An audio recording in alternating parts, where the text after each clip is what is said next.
বন্ধুরা, আপনারা কেমন আছেন? আশা করি ভালো আছেন। আপনারা কি পল্লীগ্রাম টিভির আসামি পার্ট 1 ভিডিওটা দেখেছেন? যদি দেখে থাকেন আপনারা কি জানেন না আসামি পার্ট 2 কবে আসবে, কবে রিলিজ করা হবে? পল্লীগ্রাম ডিরেক্টর বলেছে কিছুদিনের ভিতরে রিলিজ করা শুরু করে দেবে। আপনারা জানেন পল্লীগ্রাম টিভির আসামি পার্ট 2 কে কে থাকবে আর কে কারে কারে অভিনয় করার জন্য চান্স দিয়েছে। আপনারা যদি না জেনে থাকেন আমার এই ভিডিওটা অবশ্যই আপনারা শেষ পর্যন্ত দেখবেন। আসামি পার্ট 2তে থাকবে উকিল, থাকবে রোহনকে কিন্তু পার্ট 1 উকিল দেওয়া হয়েছে, তাই জন্য পার্ট 2তে রোহনকে উকিল দেওয়া হবে। রোহন কিন্তু খুব ভালো অ্যাক্টিং করে। তারপর পার্ট 1-এ নায়িকা দিয়েছে সালমাকে, পার্ট 2তেও নায়িকা দেবে সালমাকে।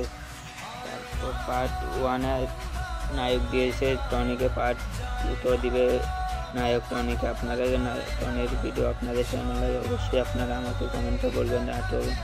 আগে থেকে এখন অভিনয় অনেক সুন্দর হয়েছে। আপনাদের কি মতামত অবশ্যই আমাকে কমেন্ট করে জানাবেন। আর টনির আর সালমার ভিডিও আপনাদের কেমন লাগে অবশ্যই আমার কমেন্টে বলবেন। আর আসামি 2 ভিডিওটা খুব তাড়াতাড়ি পল্লীগ্রাম টিভিতে এসে পড়বে, আপনারা অবশ্যই দেখবেন।